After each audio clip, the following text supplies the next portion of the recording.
अब बिहार में हमें गंगा माता के साथ विकास की गंगा भी बहेगी को लेकर के यह सोच थी। अब वहां पे इस बजट में एक्सप्रेसवे दौड़ेंगे, गंगा नदी पे नए पुल, बिहारी भी वापस बिहार जाने के बारे में सोच सकते हैं ताकि हम बिहारी ही कहलाएं।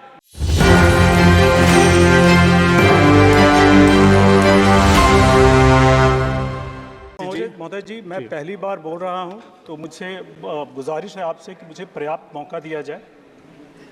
अध्यक्ष जी, आज बजट की चर्चा पर आपने जो मुझे बोलने का अवसर दिया है उसके लिए आपका बहुत बहुत धन्यवाद है। सबसे पहले मैं अभिनंदन करता हूं हमारे माननीय प्रधानमंत्री श्री नरेंद्र मोदी जी का, जिन्होंने तीसरी बार इस देश का नेतृत्व करने का जो अवसर मिला है उसके लिए मैं शुभकामना देता हूं।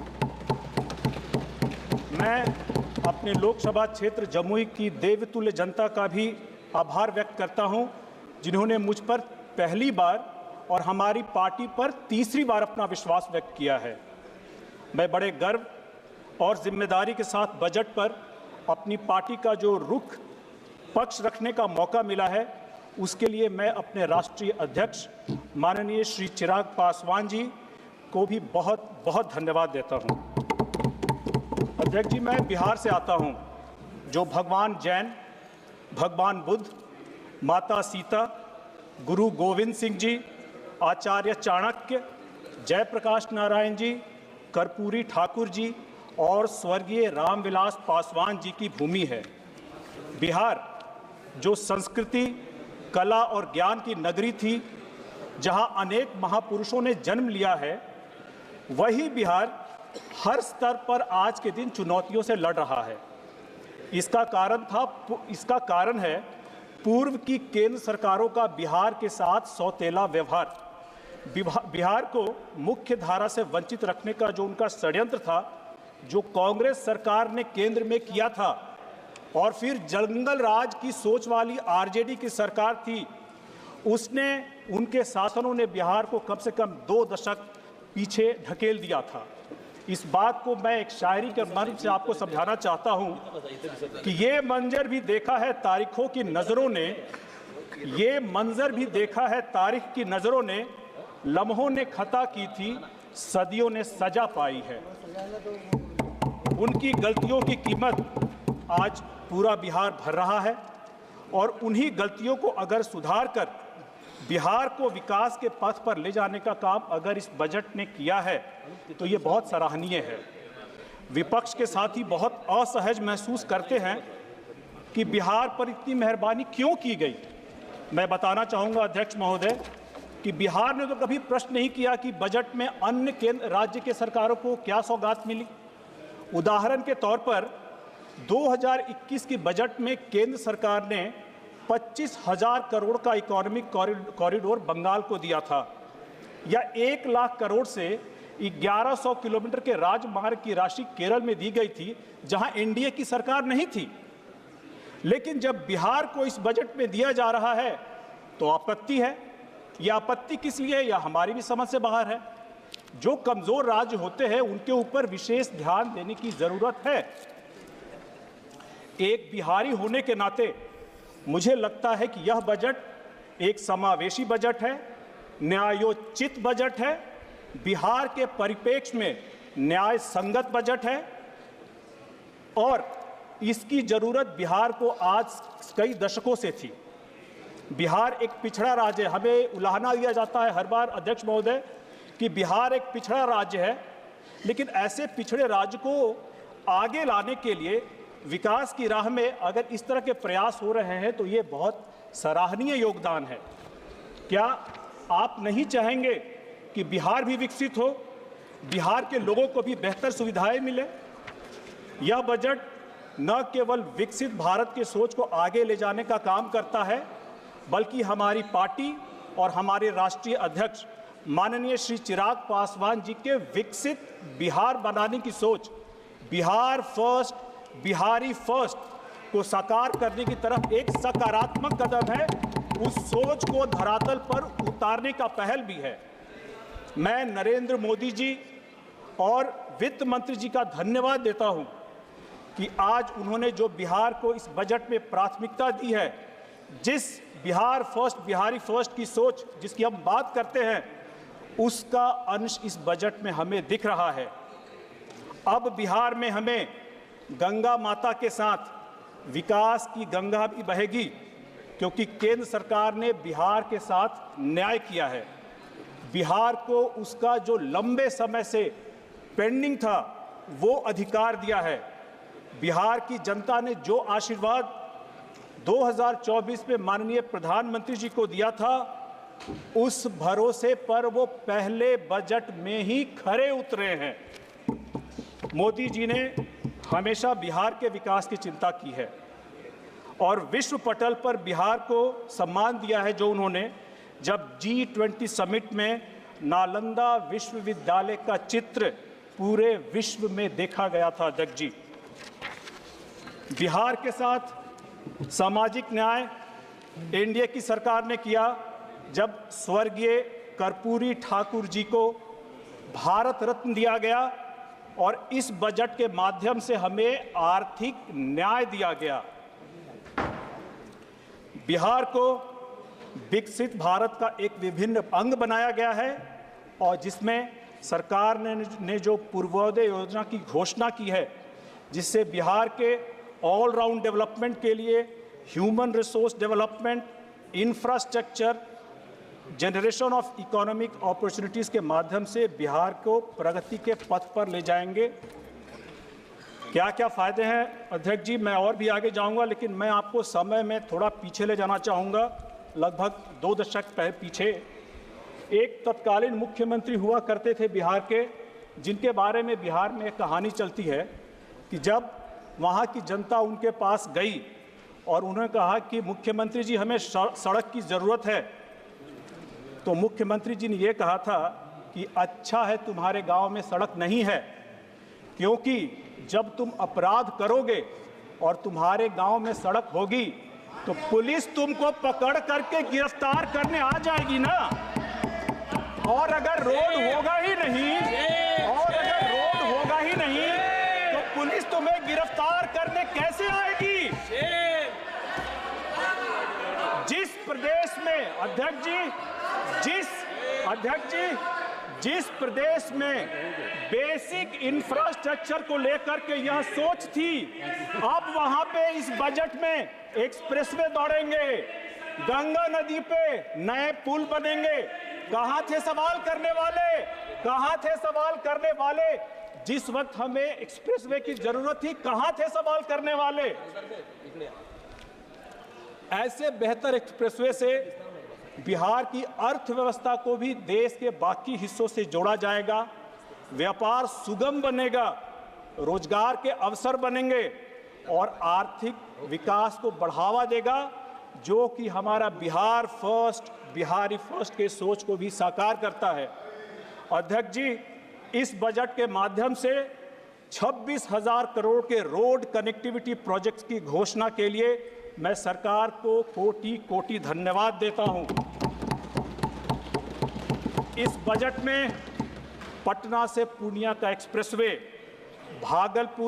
बक्सर से भागलपुर का एक्सप्रेसवे, बोधगया, राजगीर, वैशाली और दरभंगा स्पर्श से जो जोड़ा जाएगा और जो एडिशनल 2 लेन का ब्रिज गंगा नदी में बनेगा, वो शामिल है और ये एक बहुत ही सराहनीय कदम है। माननीय अध्यक्ष महोदय, मैं फिर कुछ ऐसा कहने वाला हूं जहां थोड़ी सी आपत्ति आएगी। मेरे लोकसभा क्षेत्र जमुई में चुनाव के वक्त जो जंगल राज की सोच वाली जो विपक्षी थे, उन्होंने मुझे बार बार बाहरी बोला ये तो बाहरी है। ऐसे में सवाल उठता है अध्यक्ष महोदय कि बिहारियों को बाहरी किसने बनाया? कौन उनको तिरस्कृत होने के लिए, बिहार से बाहर जाने के लिए मजबूर कर दिया? चाहे वो नौकरी हो, चाहे वो शिक्षा हो, या फिर जान माल की हिफाजत हो, बताएं।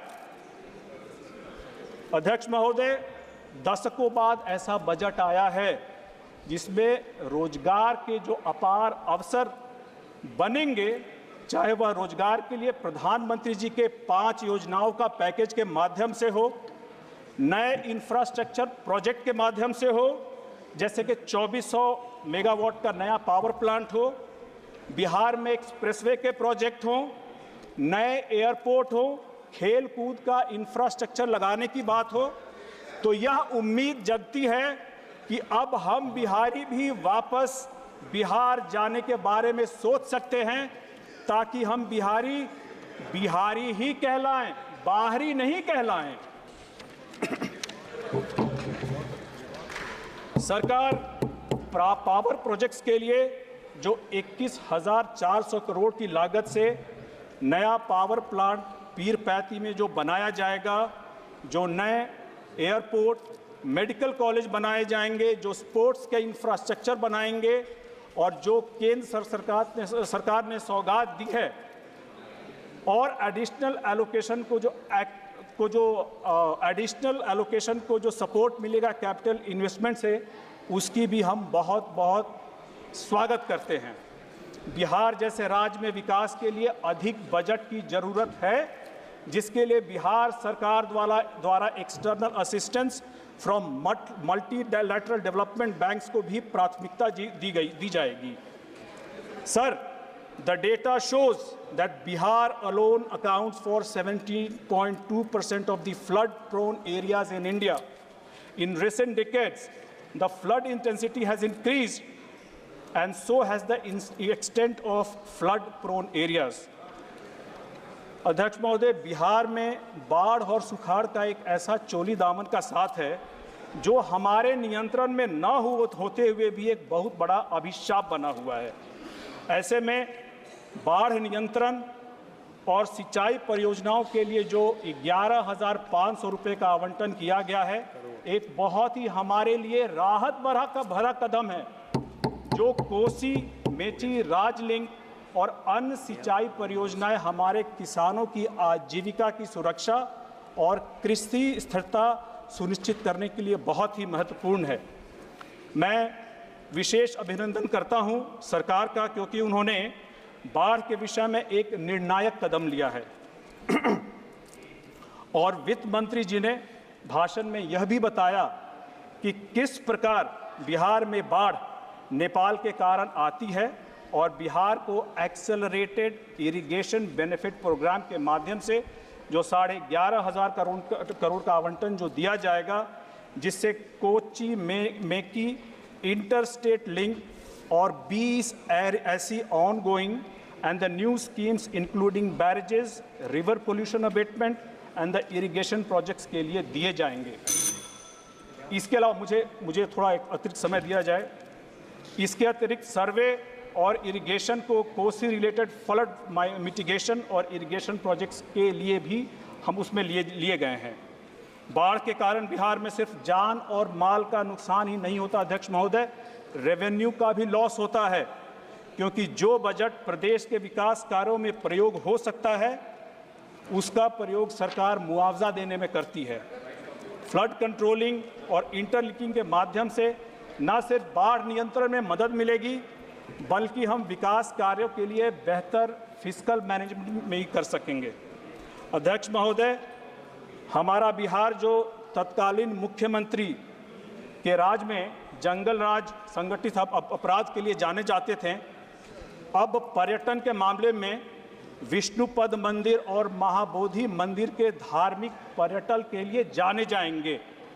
राजगीर और नालंदा की सांस्कृतिक विरासत को संरक्षित और किया जाएगा और उसको बढ़ावा दिया जाएगा, जिससे न सिर्फ आर्थिक विकास को बढ़ावा मिलेगा, बल्कि पर्यटन को लेकर के हमारी पार्टी की सोच बिहार फर्स्ट, बिहारी फर्स्ट को भी साकार करने का काम किया जाएगा। Please conclude sir. सर, थोड़ा समय और। बिहार राज्य में भारत की गौरवशाली संस्कृति को दर्शाने वाले कई स्थान हैं, लेकिन पूर्व की किसी भी सरकार ने बिहार में पर्यटन को प्रमोट करने की बात नहीं की। मुझे गर्व है कि सरकार विकास और विरासत दोनों को साथ में लेकर के चल रही है। इस बजट में बिहार के लिए हर क्षेत्र में घोषणा करके सरकार ने यह सिद्ध कर दिया है कि इंडिया जैसे फेडरल स्ट्रक्चर वाली कंट्री में प्रिंसिपल्स ऑफ इक्वालिटी और जस्टिस भी शामिल है और बिहार की अपेक्षा जो इतने दिनों से की गई थी उन सपनों को पूरा किया गया है मोदी सरकार में।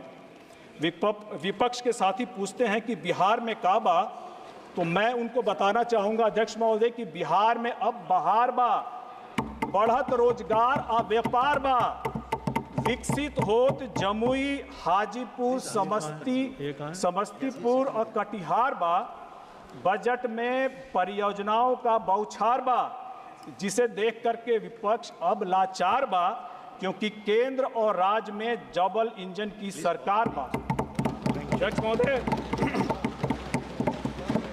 माननीय सदस्य धैर्यशील माने। सर मुझे कंप्लीट करने दिया, थोड़ा सा रह गया सर, थोड़ा सा रह गया नहीं। सर मुझे कंप्लीट करने दिया जाए। अगर मैं बिहार के विकास की बात करूं और बाकी एलोकेशन की बात करूं हुजूर, तो पिछले 10 वर्षों में केंद्र सरकार ने हमारी बाकी सदस्य लोगों का भी समय नहीं मिलेगा, प्लीज अंडरस्टैंड। सर पहली बार है सर, प्लीज पहली बार है, please conclude in 30 seconds please. Bihar में आज रेल को 71,000 करोड़ की परियोजनाएं, 12 नई लाइन, 4 गॉज कन्वर्जन और 18 डबलिंग लाइन दी गई है। सेंट्रल रोड और इंफ्रास्ट्रक्चर फंड CIRF के माध्यम से हमारे राज्य को पिछले 4 वर्षों में 1500 करोड़ के रोड प्रोजेक्ट्स दिए गए हैं। वित्तीय वर्ष 23-24 में बिहार को केंद्र से लगभग 1,73,000 करोड़ रुपए प्राप्त हुए हैं। और अगर मैं बिहार में पिछले 10 वर्षों में नए मेडिकल कॉलेज की बात करूं तो 8 नए मेडिकल कॉलेज शुरू किए गए हैं। महोदय, इसमें मैं एक व्यक्तिगत एक्सपीरियंस साझा करना चाहूंगा आपके साथ कि 250 करोड़ की लागत से मेरे लोकसभा क्षेत्र जमुई के लिए एक मेडिकल कॉलेज की स्वीकृति की गई थी।